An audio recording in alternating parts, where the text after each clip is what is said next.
Welcome. It's such a thrill to have Professor Battistoni here joining us, a writer, thinker I've admired for a long time. She's assistant professor of political science at Barnard. Before that, she was an environmental fellow at the Harvard Center for the Environment, and before that, earned a PhD in political science at Yale. Her scholarly accolades are many, but I first encountered her as a public intellectual through her politically sophisticated, aesthetically beautiful writing in places ranging from Dissent, The Nation, Jacobin, and N+1. And in the spirit of the Havens Right Center, which we think a lot about scholar activism, I want to just mention one essay in particular that she wrote that has really impacted me in many ways, personally and politically, since I read it. And that's an essay from 2019 that was an N+1 called Spadework about the local organizing with the grad student union at Yale University. And I really highly recommend that essay to anyone. But there are two things in particular that really stood out to me that felt very relevant, both then and now. And the first was how powerfully she depicts the experience of being a graduate student, right? In one of these university, that's rumored to be these hotbeds of Marxism and wokeness and where everyone's revolutionary, and yet encountering the disconnect between what so many academics do and how academia is structured and the actual work of organizing, and the challenge of actually confronting a system where people don't actually see themselves as workers, right? That's just something I think a lot of us really can identify with, and grappling with that challenge feels like a really live and important one to me. And the second one that really struck a very personal note to me, as someone who, is very passionate about politics and organizing, but really averse to social awkwardness and really, introverted myself, was how powerfully she depicts the social awkwardness of organizing. I think for me, I always kind of thought, well, something is wrong with me. And once I've totally got all my ducks in order, I know everything that can be known, I'm a total expert in every issue, then it won't feel that way anymore. But what I kind of learned from this essay was how that is actually part of social transformation, right? Social transformation and organizing is socially awkward because you're looking for something different that exists. So I thought that was just so powerful, and I'm really grateful to you for what I say. So more to that point for today, Professor Battistoni is the author of many scholarly articles, as well as co-author of the 2019 book, A Planet to Win, Why We Need a Green New Deal, together with Kate Aronoff, Daniel Aldana-Cohen, and Fiorio Francos. Most recently, she's the author of Free Gifts, Capitalism and the Politics of Nature, which recently came out with Princeton University. This is Princeton, right? Princeton University Press. I've been looking forward to it for a long time. So please join me in welcoming Professor Alyssa Battistoni.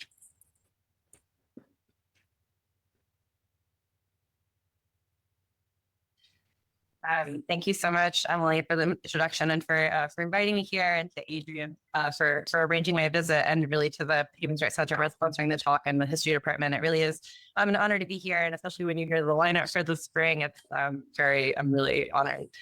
So I am going to be just presenting a bit about the book, which did just come out with Princeton in the spring, and I'm just going to try to share my screen here. In the endless expanse of the universe, every living thing we know of exists within a vertical band spanning a few hundred meters of a single planet, the Earth. The space of life, sometimes termed the critical zone, is about as large relative to the Earth as an apple's skin to its flesh.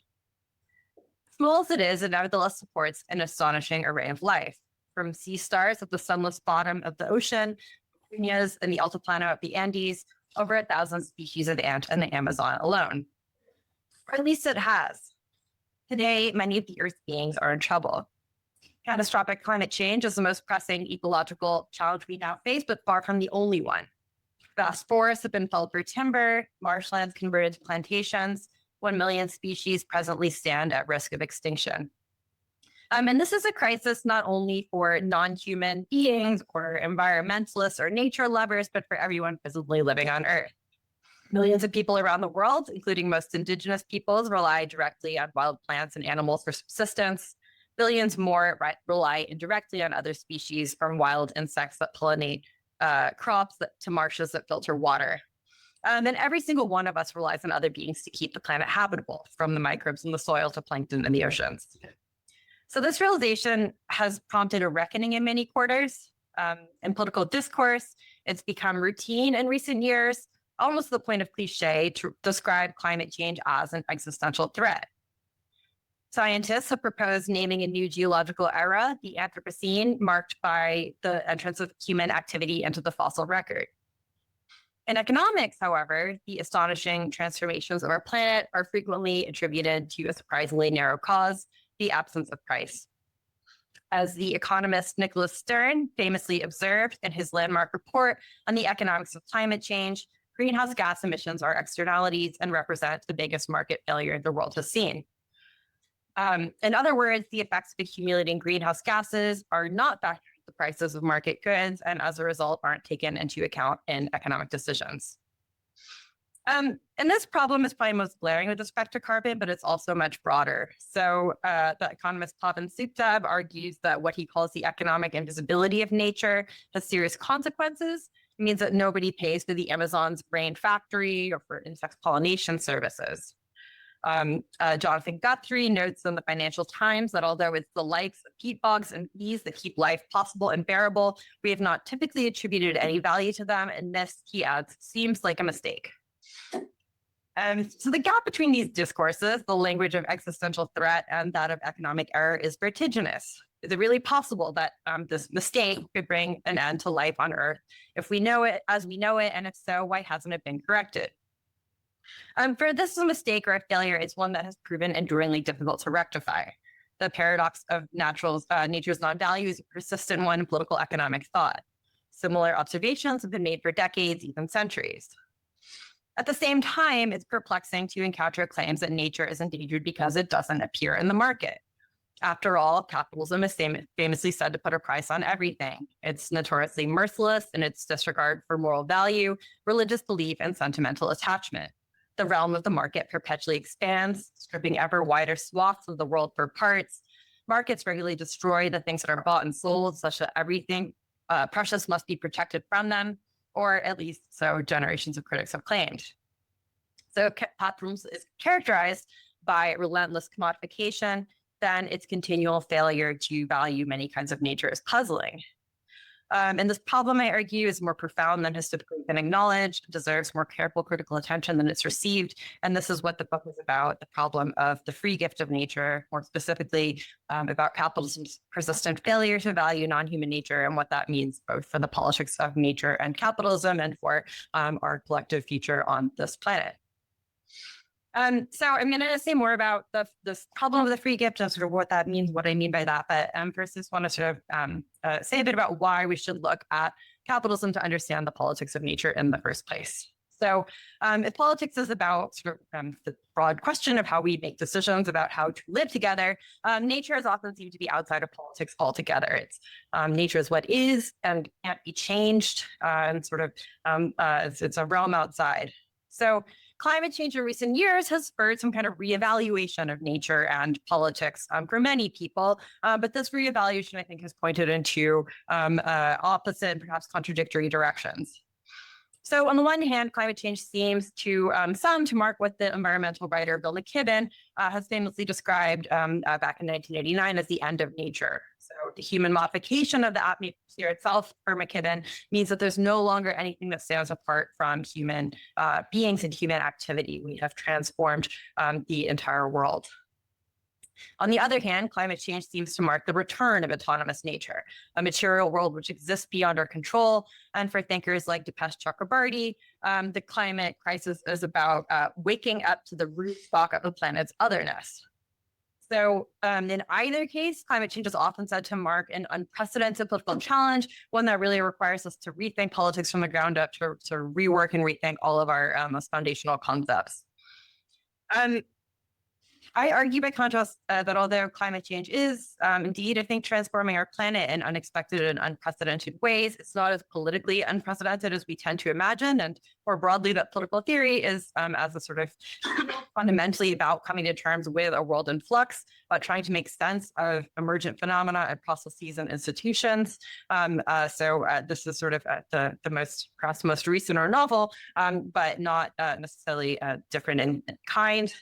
But that nature, moreover, pertains to politics of all kinds, but not only those we designate as environmental issues. So decisions about how to relate to other human beings are always also going to be decisions about how to arrange the more than human world around us. So right off the bat, I want to say we can find nature in all political theory. Emphatically claim the book is that one of the densest sites of interaction between nature and politics is in the material realm we call the economy.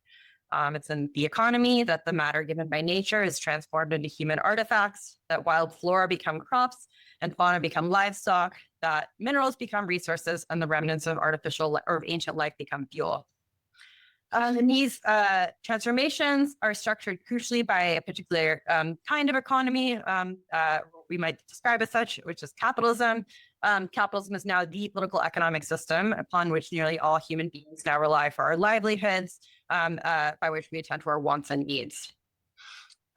We're used to thinking about capitalism as a particular way of organizing, economic production and exchange, perhaps even a way of ordering social life at large, as thinkers like Nancy Fraser have argued. But it's also what Jason Moore calls a way of organizing nature. So in the course of constructing vast factories, capitalism has also reconstructed the biosphere. It is, I think, the dominant force remaking nature today. I talk about it in the book as a planet-making force.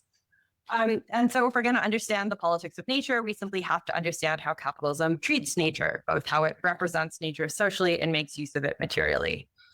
So capitalism, the book argues, systematically treats nature as a free gift, something that can be taken without payment or replenishing, something that's materially useful but tends not to appear in exchange. And this is not, I argue, merely an accident oversight, but rather foundational to how capitalism works, to its sort of internal social relations. So in the rest of the talk, I'll say a bit more about that and the idea of the free gift and sort of the book's broader interventions.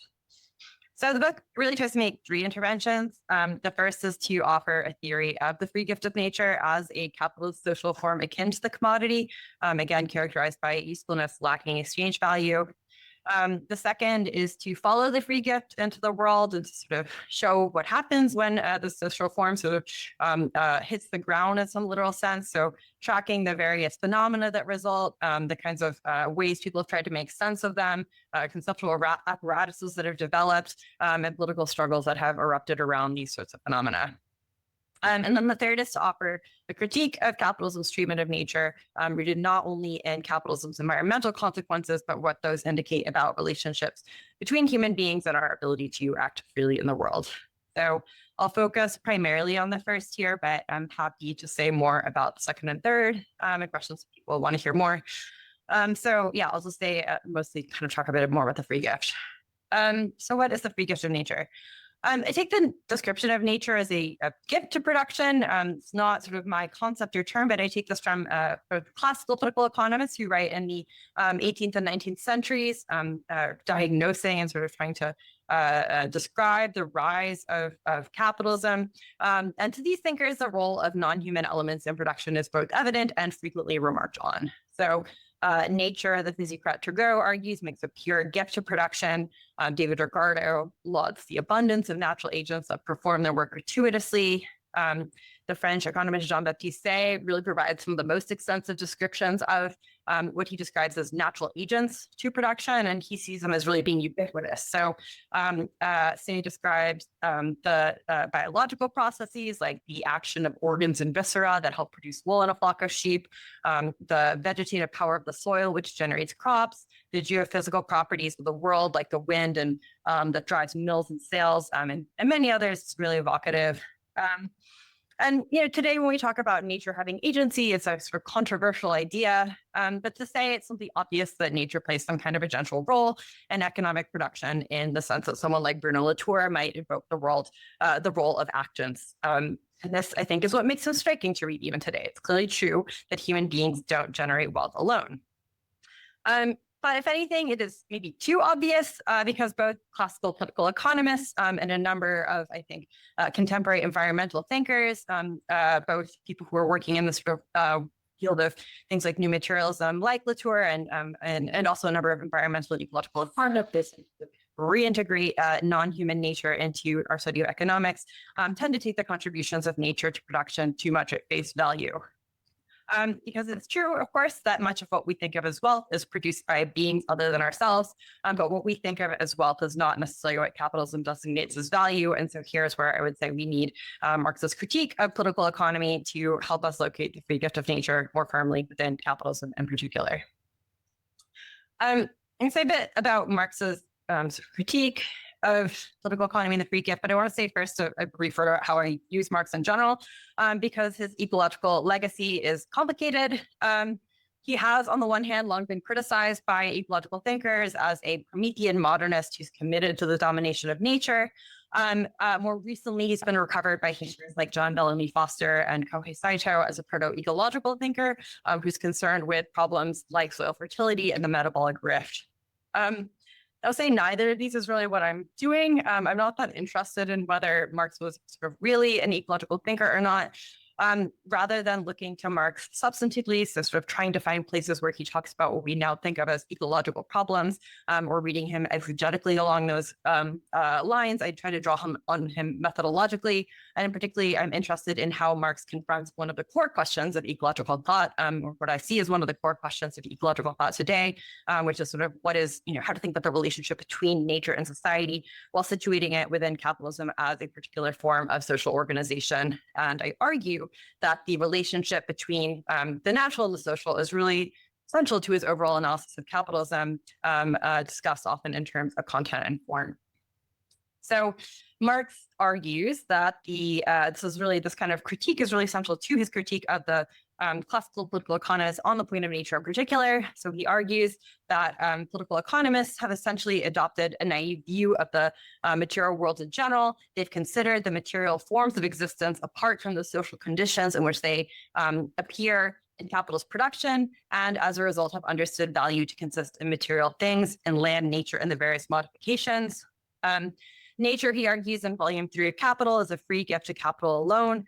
Capitalists alone have benefited from the productivity gains enabled by the deployment of natural agents. They alone effectively have laid claim to the resulting wealth. But he doesn't say that much more about the free gift. So it's a term that you often see reference in ecological Marxist thought, and in some other elements of Marxist thought more broadly, but I think it's really under theorized. And yet it is a peculiar phrase when we think about it. On the one hand, it seems redundant. It's one of the defining features of gifts that they aren't bought and sold after all. It's sort of, a gift is something you acquire through some other kind of social relation or mechanism. You don't, go out and purchase it. So there are often two ways of thinking about this. And a lot of Western philosophy, the gift is understood as a sort of unilateral or unidirectional expression of generosity, almost an expression of pure altruism. But then the other way of thinking about the gift is as sort of being inherently or a reciprocal phenomenon, that gifts, to give a gift is to incur obligations, that gifts require some kind of return. So a true gift, as Robin Waldheimer says, is not free.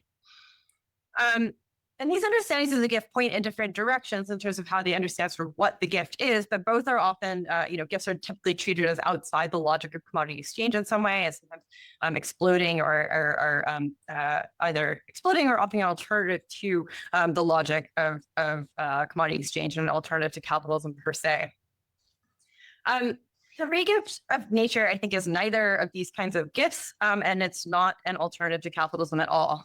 So here I want to say that the modifier free is telling. It's a clue that the free gift is a category defined in relation to the market. The free gift of nature is free in the sense of costless or gratuitous. It denotes that something is priced at zero.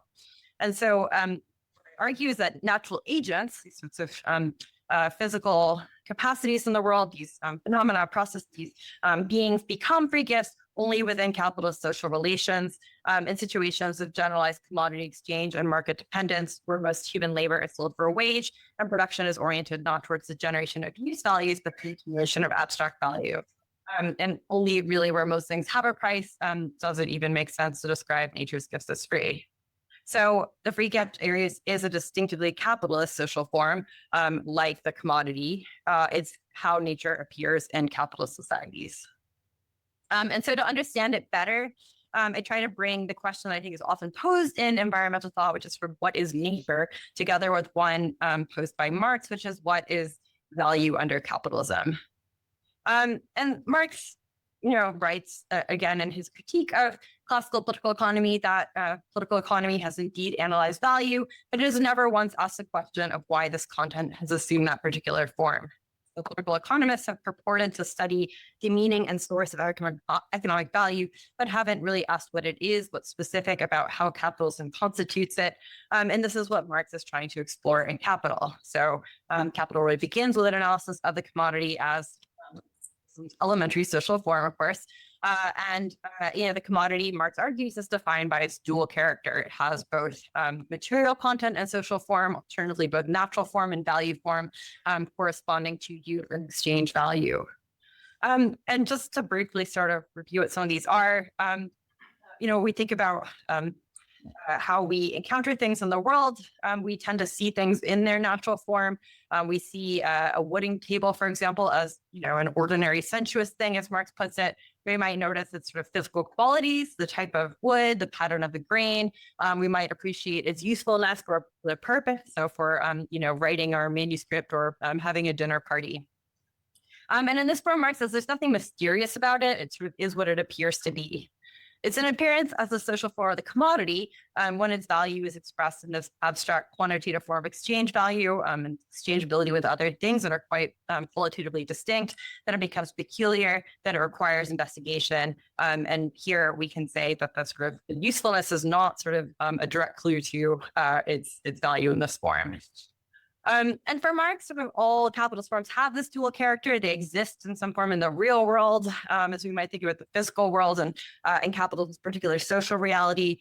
They have these both concrete and abstract dimensions. But when he thinks about the sort of element of use value tends to be neglected. So Marx tends to understand nature as mere use value and hence irrelevant to the critique of political economy.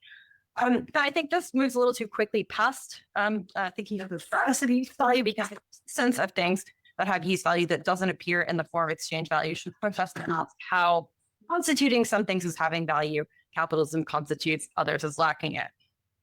Because things that aren't commodified don't therefore escape the logic of commodity exchange. They don't.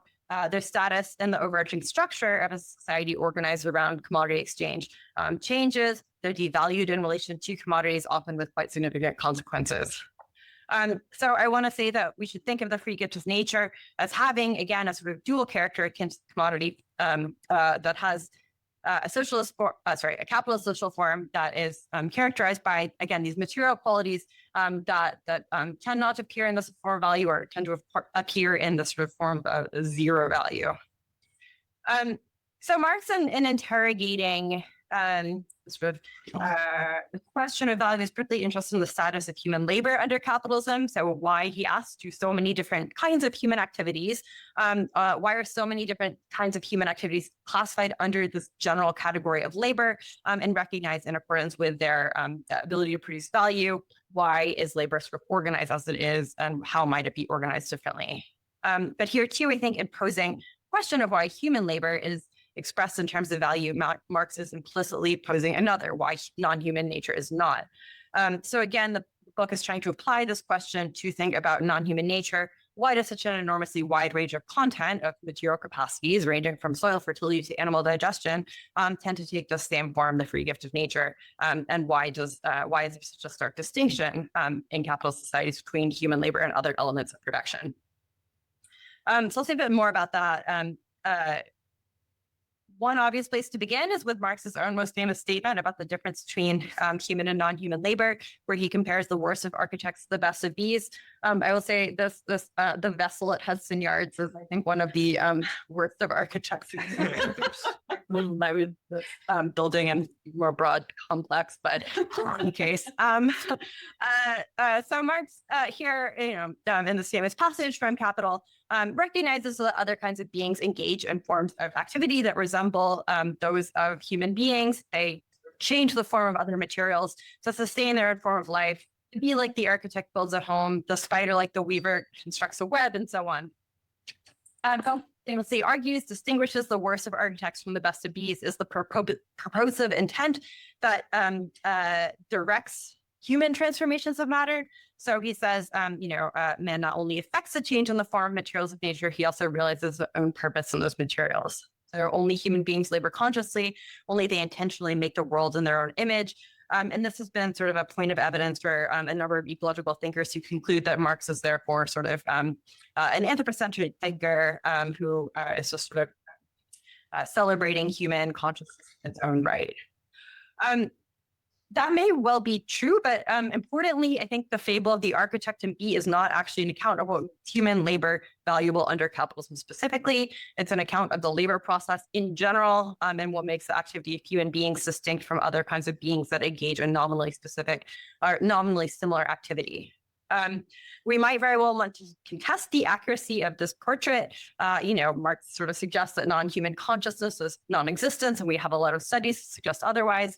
But I don't think we should confuse his account of human distinction per se with the account of how and why human labor is important to capitalism. I think there's also there's actually no obvious link between his account of human labor as conscious purposes of activity and the status of human labor in the capitalist labor process. Workers on the assembly line, for instance, are hardly consciously transforming the world according to their will, as in Marx's vision of being an architect, their activities being directed by someone else, by the owner of the factory, as we see when Marx explores the valorization process. So instead of reading Marx as an anthropocentric thinker, even though he probably was, again, I'm not that interested in sort of whether Marx himself thought anything in particular. I try to argue that, in fact, we should see capitalism as a humanism, a bit tongue-in-cheek there. But Marx's focus on human labor and attempts to describe the significance of human labor as part of the critique of political economy and the critique of capitalism and sort of understanding what is so significant about human labor in capitalist society. So what I try to do is to develop a very minimal concept of the human being and human capacities and capabilities that become important within capitalist societies, and understand how capitalism draws on and elevates certain capacities. Importantly, I want to say it's not an argument about the sort of exceptional or superior qualities of human beings per se. It's an attempt to develop an account of distinction without hierarchy of what makes certain kinds of again, certain beings distinct without saying that makes some kind of moral judgment. So nature's lack of value, I argue, isn't really the result of how capitalism has transformed our views of nature or relationships to the non-human world directly, but rather downstream from capitalism's transformation of social relationships amongst human beings. I argue that the rise of a class division amongst human beings, which forces some people to sell their labor power to others, also gives rise to a new relationship between human beings and the non-human world. And the two capacities that I think are rooted in distinctively human forms of consciousness. So this is the indeterminacy of human labor and the ability to exchange time for a wage become inordinately important within capitalist societies, and this sort of heightens the distinction between human beings and non-human nature. I'll say very briefly a word on each of these. This gets, I'll just try to say a brief word on each. So first is to think about what is the division of labor in class society. So Marx emphasizes over and again, class society itself is not natural. It is not sort of just a feature of all human societies. And yet there's something about the sort of what we might think of as the natural form of human beings, or sort of the qualities of human beings, qua human beings, that makes it possible. So the division of society into classes of owners and workers is possible only for human beings. Human beings are reliant on tools that can be separated from their persons, such that one person can control the means of another's survival. And under these conditions, what's significant about that human capacity to imagine and plan production is not simply the ability to sort of realize one's will in the material, but the ability to organize production so that some people can design and others can execute, as Harry Braverman and many others have long observed. And what Braverman describes as the indeterminacy of human labor, the fact that human labor is sort of multitudinous, it can be put to any number of tasks, has many different, it's sort of underdetermined in where it can be directed, This is also sort of, I think, a feature that is rooted in a distinctively human form of consciousness. And it means, again, that human labor can take many different forms. So when you use natural agents in production, their capacities are generally limited. A spider can weave a web but not push a plow, but you can put a human laborer to work at the loom or in a field. So this means, in turn, means human labor can become this general category, abstract and interchangeable amongst different humans. And this distinction is also, if it's at the root of class society, it's also at the heart of class struggle, because the sort of ability to do different tasks is also sort of about the level to which those tasks can be executed.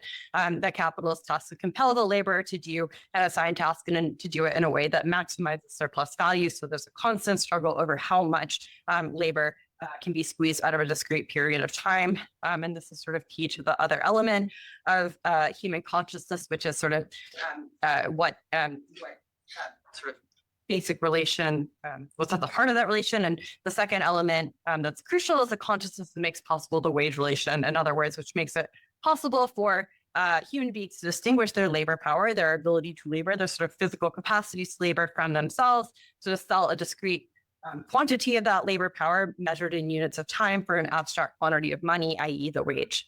And importantly, I think when human labor becomes wage labor in general, natural agents come to appear as the opposite, as constitutively wageless. And I talk about this as the anthropocentrism of the wage, following the Marxist feminist Sylvia Federici's account of the patriarchy of the wage. She describes with respect to unwaged reproductive labor. Non-humans, unlike sort of Federici's housewives, not only don't but cannot receive a wage, and that I think means has a number of downstream effects, one of which is that they cannot engage in the kinds of interactions that fundamentally structure capitalist social interactions and a great deal of social life in capitalist societies. They can't for one thing, express what we might describe as their preferences in the market and acquire the things they need to survive. An orangutan can outbid oil palm producers to preserve the Indonesian rainforest as a home rather than a plantation.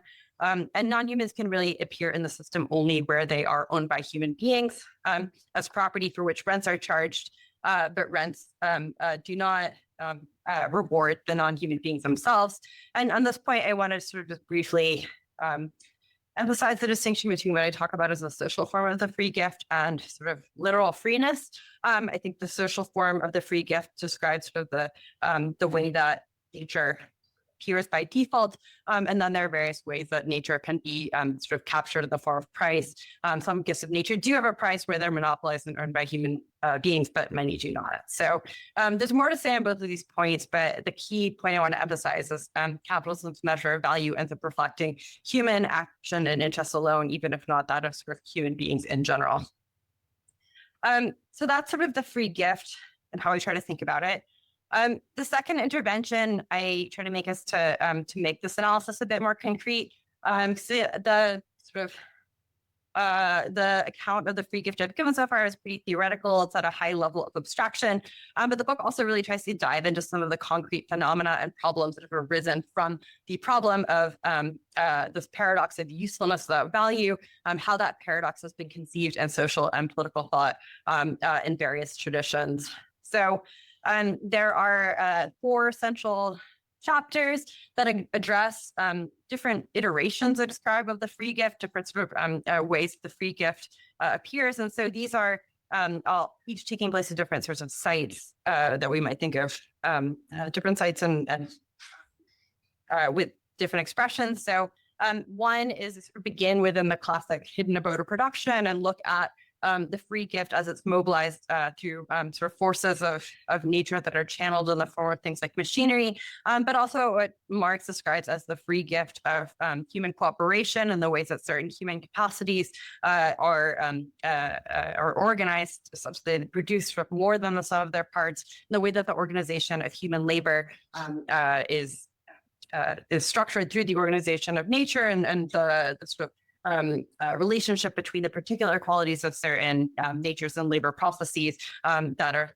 unleashing the free gift of human cooperation and how that ends up structuring the particular form that labor takes.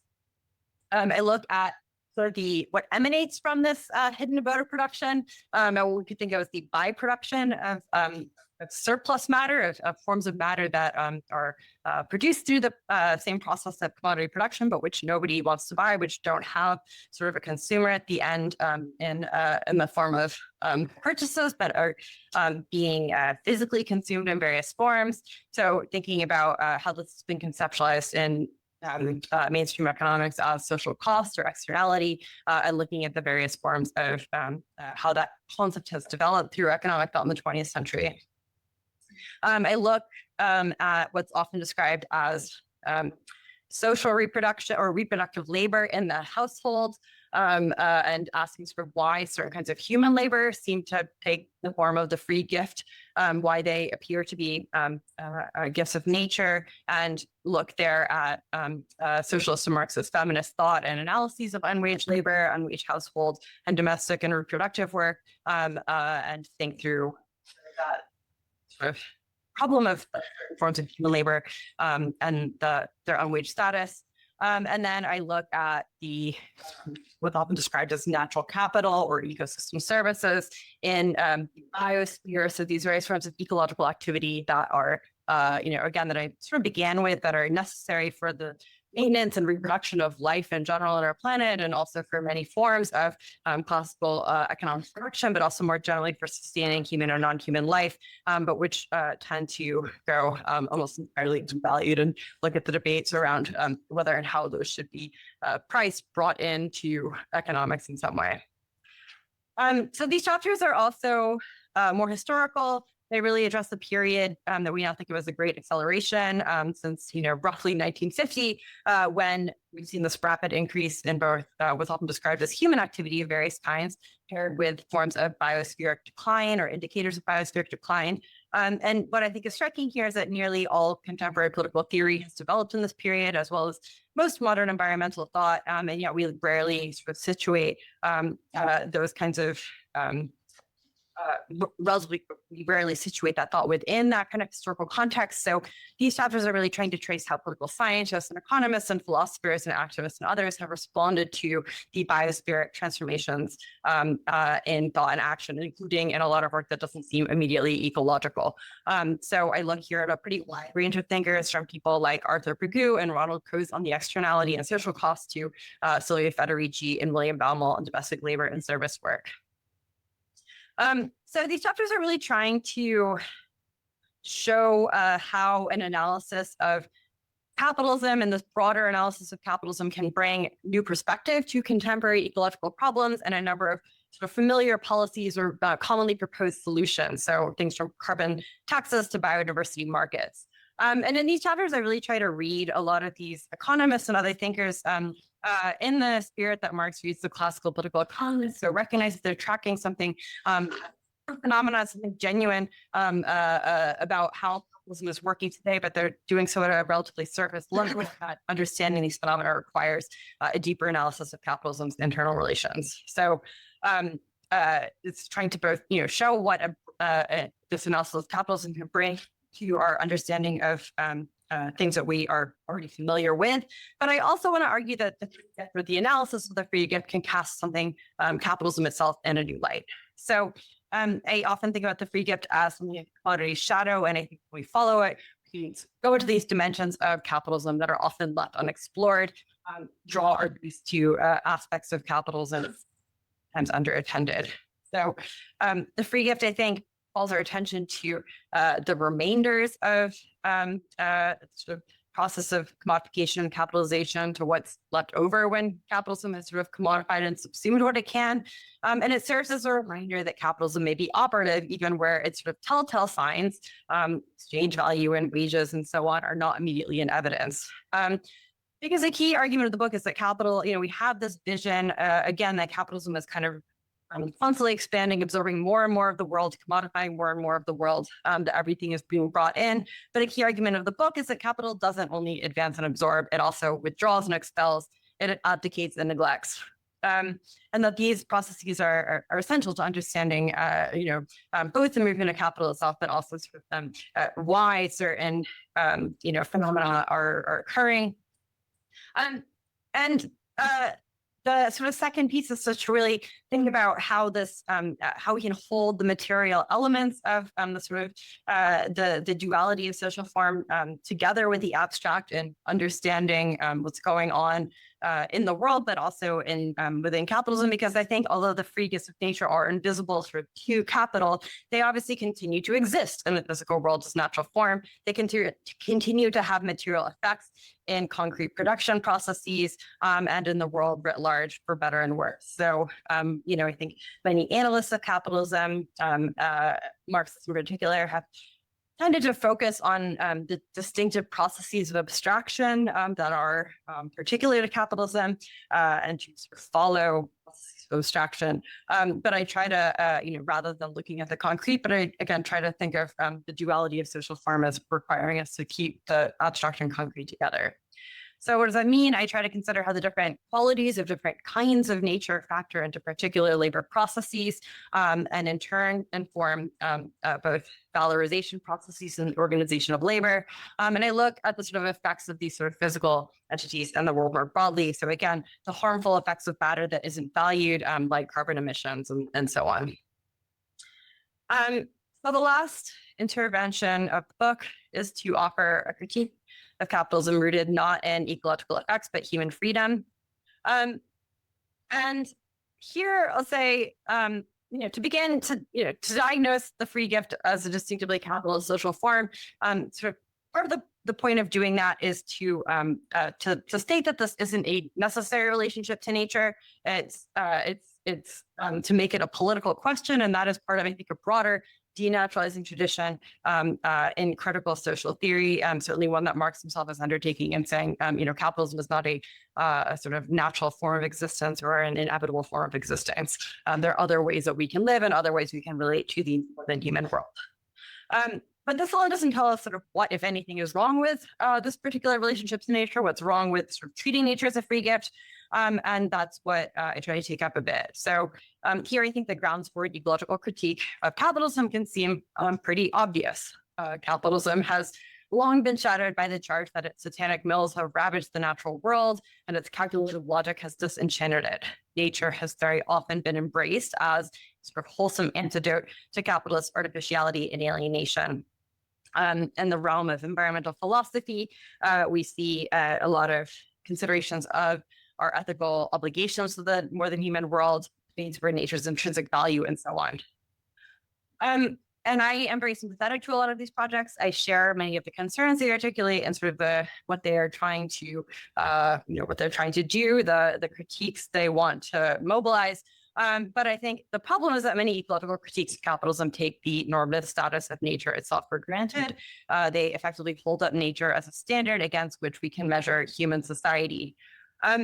And this, I think, is a difficult position to hold if we take on board critical perspectives on nature itself, many of which have been advanced in recent years in critical environmental scholarship. So if we recognize that our understandings of nature are always historically and culturally specific, that human societies have long shaped and transformed the natural world and vice versa, the sort of co-constitutive process to that, even that the natural world itself is in a constant state of flux, that there's no sort of baseline against which you can say this is nature and deviations from it are a problem. In other words, we can't just say it's sort of bad to transform nature. We need to be able to assess something about which transformations of the natural world we find harmful or problematic. And that means I think we need to understand more about the causes of effects we find troubling. So I argue that capitalism constrains our ability, both individually and collectively, to make genuine decisions about how to value and relate to the non-human world and to take a genuine form of responsibility for those decisions. It limits our ability to treat non-human nature as something other than a free gift. And I draw on an unusual source, the existentialism of Jean-Paul Sartre and Simone de Beauvoir, to make this claim. This is surprising to many people, as we've discussed with some audience members earlier. But I'm very happy to talk more about why and how I do that. I won't say more now, but I'll just say a little bit more about kind of what I try to diagnose. So I make the case for seeing capitalism as a form of rule. I'm in political theory, and so in political theory, we tend to talk about politics often as quite separate from the realm of economic, but I want to argue that many of the decisions that we make pertaining to what we think of as political decisions are actually being carried out through these relations structured by capitalism. So I talk about two dimensions. One is what I talk about as class role, and this is sort of rooted in the constitutive division of social power between amongst human beings. That's rooted again in a disparate control over productive assets, and what I think is sort of peculiar form of the rule of the few. We talk about the rule of the few in political theory, but this is, I think, a particular version of it, where a small number of people control most decisions about production, and thus decisions about not only the production of goods and services, but of the environment and indeed our very planet. But I also discuss what I describe as market rule, to which even those few people are subjected. And this is how decisions and actions more generally are structured in societies organized around commodity exchange. So I try to show how we're all compelled by forms of interaction and competition in the market in ways that may often go against our sort of our own judgments, how markets separate out intentions from consequences in ways that make it extremely difficult for us to be responsible for what we do or to take responsibility for the world that we've made. So this is a process that I think has often been described in terms of abstract or social domination. And I think my account is really, resonates with those, but I try to address this at a bit more of a granular level, and drawing again on Sargent's concept of seriality. So I try to really challenge the argument made famous by Milton and Rose Friedman that capitalism is about being free to choose, and arguing that actually capitalism makes free choice, actually undermines our ability to freely choose our values. So I don't actually make a positive argument about how we ought to value nature otherwise. I think a lot of ethical debates about how nature ought to be valued are effectively debates about the capitalist world. So they're concerned with qualities like cultural meaning, ecocentric significance, and other things that simply aren't priorities in a world organized and driven by private investment and accumulation. So instead of sort of saying this is what we should do or ought to do, I try to sort of tease out some latent values and judgments that I think pose challenges to capitalist valuation, even in ways that aren't articulated distinctively as anti-capitalist. And this is because I think sort of fundamentally the free gift can really help us more broadly question something about capitalism's particular form of value and mode of valuation. Because as I suggested, capitalist value doesn't reflect social wealth, what we might think of as wealth. And this, I think, is true in general. It's true for commodities that are bought and sold, as well as for the free gifts of nature, which aren't. But we are used to evaluating the worth of commodities exchange. We do often sort of accept the judgment of the market as a measure of worth. We can easily fall into the pattern of sort of taking those things for granted. When something's unpriced, however, we're left without a measure of what it's supposed to be worth. We have to think for ourselves about how to assess it. It poses sort of this open question to us. So in other words, I think it's because the free gift of nature fails to appear in the form of price, they can act as a wedge into this broader structure of valuation. And the extremity of the disjuncture between, what we think nature's value should be and what it is, between the sort of invaluableness of these processes that keep life on Earth, sustain life on Earth, and the sort of their pricing at zero, presents a particularly acute portrait of capitalism's general mismeasurement of wealth. It poses a stark question to us. If the planetary processes that constitute the bases of life on Earth aren't valued at all, why would we expect capitalism to value anything else as we think it should? So I will leave it there. Thank you very much. And I look forward to questions and comments. So some grassroots movements that, for example, I'm trying to think about where this was. Was it Ecuador, where there's, that was asking to be compensated for not commodifying, say, the rainforest, or like I'm thinking about like the Goenchi Mati movement in Goa in India, where people organize and say, argue for a kind of sovereign wealth fund for not mining materials, and so I'm wondering how these fit into their broader theorization. Are these people participating in this kind of political theorizing? Do you see this as part of I'm curious how that plays into this. Yeah, that's a great question. And I do think that those are instances of So I think they both reflect. This is the chapter on ecosystem services and national capital. Goes into both some of the debates around like valuation, the question of how these sorts of natures that are not valued should be valued. And I do think there's a move that's like actually not like a wages for health kind of move that's saying pay us for this undervalued thing. Or this thing that's being unvalued, but we're sort of saying this is what we're demanding as an alternative to converting it into a more valuable commodity.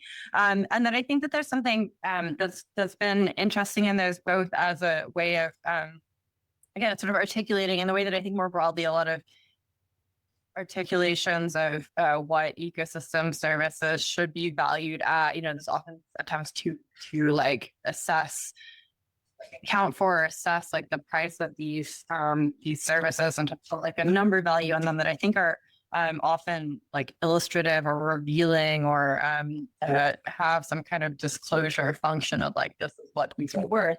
But I think they also have, and I think that like when they're mobilized in that form by places like forward to like the UCNE project to not drill and the UCNE for oil, there is a way that sort of poses like this problem, on a global stage, and I think a very interesting way. But I think it also illustrates some of the limits of that, because there's sort of no, there is like at the limits of that demand in the sort of face of the fact that it is much more valuable to convert this rainforest to a sort of saleable, commodity of oil in this case, and that the like the response from the international community is like they kind of come up with a very small amount of money, and that there's something that's like actually very difficult to that I think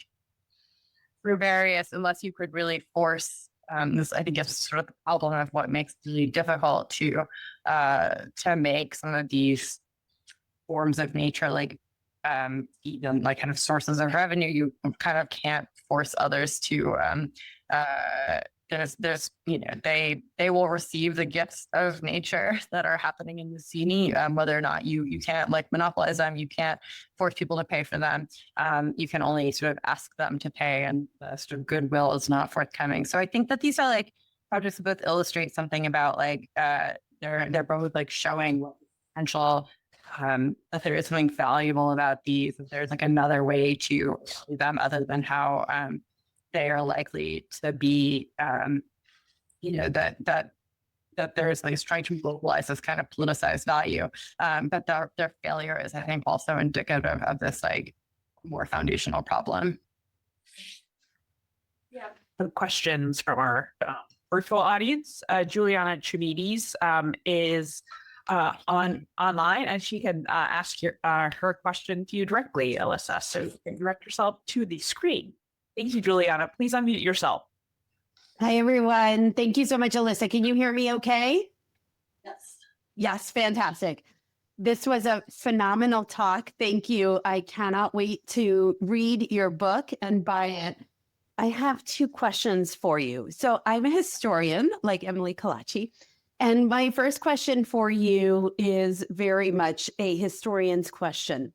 So I've been thinking a lot about how capitalism reconstitutes itself over the course of the 1970s and into the early 80s through structural adjustment programs and, of course, the rise of neoliberalism, both as responses to, in a sense, the opposite realization, which is the realization that the gifts of nature in the form of petroleum have been recognized by powers in the Middle East and elsewhere as potential political weapons, right? And I'm thinking of the 1973 oil crisis or oil revolution, depending on the perspective that you adopt, and the use of oil price as a way to leverage a change in Western support for Israel, okay, during the Yom Kippur War. And it feels to me as though the terror that this oil embargo and the rising oil costs induced in Western powers is really centrally related to how capitalism was reconstituted and strengthened enormously in the course of the 1970s and early 80s in order to oppose redistributive decolonial visions that were in fact gaining more and more ground in those same years. So I'm curious to hear you, you know, to put the political theorist who we have here in dialogue with this provocation that, you know, could it be the case that we are dealing with different modes and moments here of how these free gifts of nature are conceptualized and how it's precisely the price of those gifts that mobilizes a strengthening and reconsolidation of capitalism in the 70s and 80s. And then my second question is to ask you to just actually enter into dialogue with your older work on the Green New Deal and just help us understand how I understand that you don't see your book as providing a kind of positive prescription here. But I'm just curious, between the two old poles of reformism and revolution, of reforming capitalism and encouraging the creation of possible utopias versus seeing the possibility of utopia only as realized through anti-capitalism. I'm curious, between the reform and revolution, how you see the Green New Deal and how you see your theoretical work in this book as either providing further a further defense of the Green New Deal, or in fact, whether you are revising some of those thoughts through this theoretical work. Thank you. Sorry, that was very long. Great. Thanks, Juliana.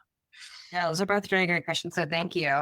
On the first one, I think, yeah, it's a really interesting question. And I think Judith Bertoni is a really interesting case in a lot of ways. Both because, again, I think a lot of gifts of nature are do end up being, owned and priced in various ways. And oil is quite an interesting one because I think you see it's actually, although we think of it as sort of like the ore commodity or something, it's like quite difficult to make it into a commodity. And it takes a lot of work to make it, monopolizable or not overly competitive. There's this sort of tragedy of the commons phenomenon to oil being too plentiful and to being too freely available, basically. And so you have to have all these forms of either state ownership or state regulation to make oil function as a commodity. And so I think there's a way that, you would have to imagine similar things happening around actually a lot of renewables today to sort of contain these otherwise too freely given gifts of nature to make them value, or at least to make them, priced and valuable in that sense. And then, so I think there's a question of how does oil become such a, sort of this particular, to have this, both become valuable to something also the political question around different, again, I think there's a question on what are the material distinctions between different kinds of natures, why do some become significant economically or politically in different moments. And that's one that I think historians will have to sort of trace out and track out what is it that's happening in that particular moment, and why, what the argument, how to think about this kind of duality of the free gift with respect to structural adjustment would be. So I don't think I have a distinctive argument about some of this, but I think that moment also does illustrate, or some of the aftermath of it also, again, illustrates this thing. One of the puzzles that speaks back to Emily's question, because in the aftermath of structural adjustment, you see these efforts to do what are described as debt for nature swaps, where you see a kind of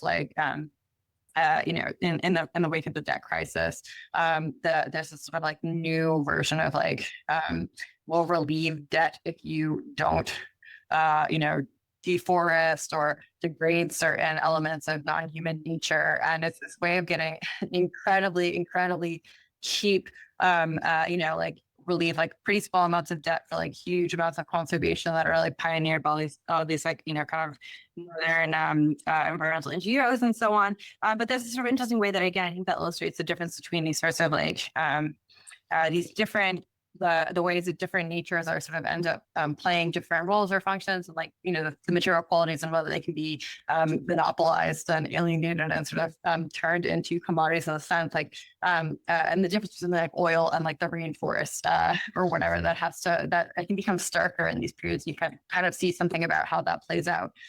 So I don't have like a full answer to that in like a historical level. I hope that there might be, I don't know, I would be curious to hear how you might think about it, or like how you, as somebody who's like actually doing some of the historical work, might take up these concepts, if there are things that you see as being like helpful or not. But yeah, I think that I guess like one of the things that I think about, I hope the sort of basic analysis of something like free gift justicial farm can do is like what it will look like in different moments, or like, again, when we think about the sort of duality of also the material element coming in, like there will be a lot of specificity to different moments and situations and so on.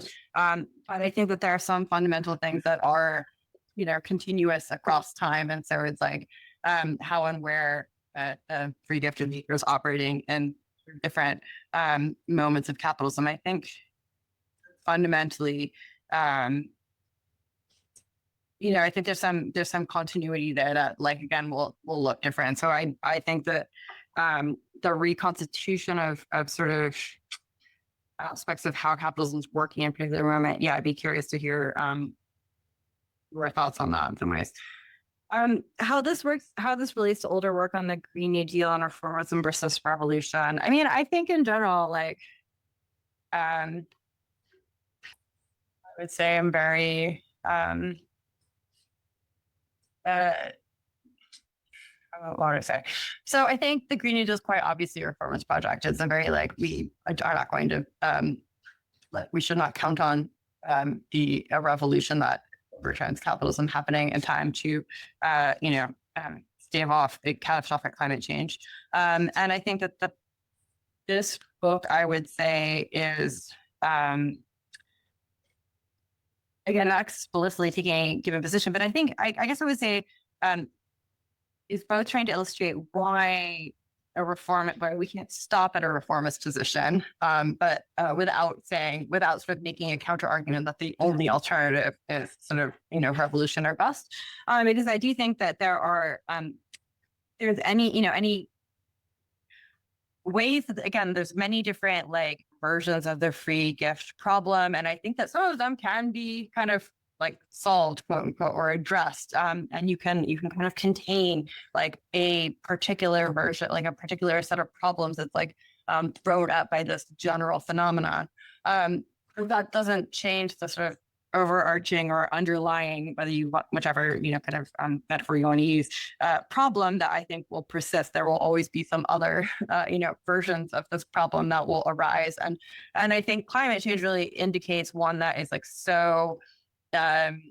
It is so like vast and pervasive that it sort of explodes a lot of the ways that we're used to thinking about fixing, kind of around the edges, or sort of the ways that economists have tried to think we can just kind of like patch this up here and there. And that's what I think is kind of, it's like illustrated for that reason. But I think the point is not like, oh, well, if you somehow like manage to do a carbon tax that solves climate change, like the problem of the free gift is also solved because there's like a bazillion other versions of it. And actually most of the more than human world is still, we still treat it like that.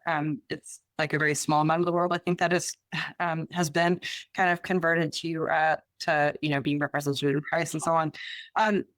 So I think that problem, I guess I want to say this problem will persist. We will not move beyond it as long as we live in a capitalist society, even if we fix any given version of it. And then I think the other thing that I think comes out of it is, I guess, two pieces. One is trying to understand, again, like, I think one of the arguments of Planet to Win was like thinking of all politics as being climate politics in some way. And I want to say here, I think all politics are like the politics of nature, or like all of the politics of nature is like present in all of capitalism and vice versa. And we can't just like, that we really need to be thinking about nature in all of our sort of analyses of capitalism and not just sort of the ones that are like about the environment. So there's like a very basic point, but I think that actually has pretty significant implications for how we sort of study capitalism more broadly. But then related to that, that the politics of, what the politics of nature are and where they're found are going to be in a sort of wider array of places than we typically think, and that they are going to look, I think, more like sort of with classical anti-capitalist struggles or struggles over labor or production than we often imagine. So trying to show how like problems around pollution or ecosystems or something like often have a structure of kind of political struggle and class struggle that is actually like more like a classical labor struggle than we might imagine, and can generate a kind of like genuine mass politics. And then the last thing is to say, I think there's a way that the book is trying to show the Green New Deal book has an argument about like, the provision of public goods and services that is sort of like we need to do these things to to decarbonize. We need to sort of invest in various forms of public goods and services as a way to like improve people's lives without intensive material use. And I think that this book has like an argument about actually the ways that a lot of that rather than thinking of all of sort of like the biosphere as potentially commodifiable or privatizable, there's a way in which a lot of it is, talking about sort of like it is like always already socialized or something. It's very difficult to privatize. It's very difficult to make into a private commodity.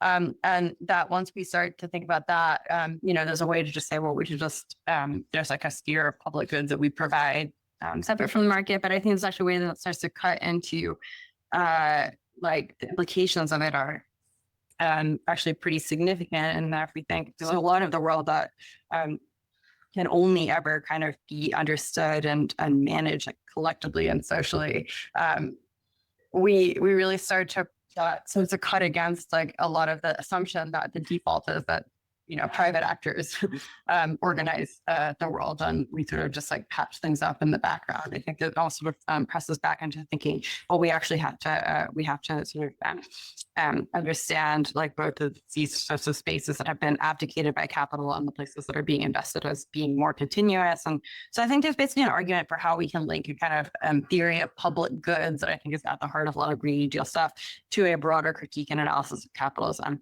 Sorry, it's very in the weeds and like maybe it doesn't make any sense, but that would be some of what I'm thinking about. So like maybe a way that I guess like a reformist project actually has like a stronger thrust against than it might immediately seem. Thank you for that. We have two additional questions from our virtual audience. Thanks again, Juliana.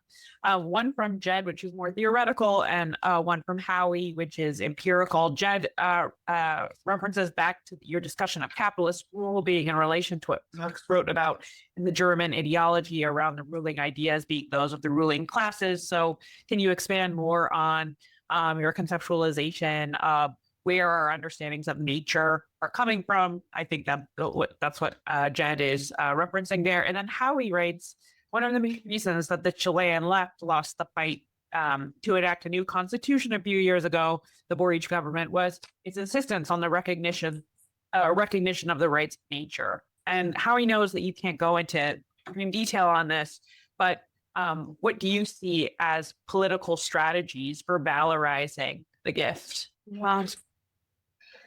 Yeah, these are both really interesting questions. Where are ideas of nature coming from? I might start with the rights of nature, not actually. So I think the rights of nature are actually a very, very interesting topic that I address actually just very briefly in the book, and have I think the rights of nature certainly become this frame for thinking about how do we utilize something with value of nature, or like a non-instrumental or non-economic valuation of nature more broadly, in a way that I think, again, is often understood as like a reflection of the intrinsic value of nature. But I think is what's striking out the rights of nature frame is that it actually kind of originates in precisely social cost, and thinking about the rights of nature originating as a response to people like Barnard College who are saying we should, treat pollution as a property right and so on, and basically as a way of sort of solving the collective action problems that result from like the form of things like pollution. So he talks about Professor Stone's famous article on trees outstanding, which is one of the sort of origin points of the rights of nature discourse, really talks about gives this example of like a factory that is spewing like waste into a lake, and maybe everyone around the lake is harmed a little bit by this waste, and that is a problem for each person individually, but like it's not worth anyone's time or energy to go up against the factory that's dumping the waste. And so, Stone says, well, what if you could what if the lake could bring a suit against the factory? You could effectively aggregate the interests of all of these people who are living around the lake and sort of give them a vehicle for challenging the factory that's sort of dumping on all of them. And then at that point, why don't you also represent the interests of the lake itself and the things that live in the lake and the creatures and the whatever. So the lake, the rights of nature in that frame, I think, end up being more like as multi-species collective bargaining rights, but some kind of collective bargaining in the manner of like a labor union, a way of aggregating the sort of the interests and the positions of these people who are sort of like who are atomized and but in relation to capital, and who have a sort of shared interest in joining forces against it, and that like that's a more interesting and political way of thinking about the rights of nature than just to say they're like the sheer reflection of intrinsic value. And so I think that there's a way to think about the rights of nature as potentially a way to mobilize this kind of like, like as like a form or institution that can maybe like do some of the work, that we have for, again, if we think of like labor, you have to have various institutional forms and structures and so on that people can make these kinds of claims and like, enact their collective capacities and so on. So like, could that be a vehicle for that? At the same time, I think it's, the obvious challenge of the rights of nature is that they have been so difficult to actually enact and to like give force to in the world. And I think it's often because they are framed in this kind of form of something like a constitutional right or a human right or something that, as we know, human rights are proclaimed and really, like realized or actualized. And so what do you need? You need some kind of social force that can back it up. And so I hope that thinking about the rights of nature in this kind of more like collective action kind of way might give us some of the kind of the social power, social force to realize the rights of nature in the way that, that we might want to see, and that will entail real confrontation with forces of capital that, where the interest is. And I think the rights of nature, if they were to be enacted, would create these huge struggles and conflicts over, do you develop this,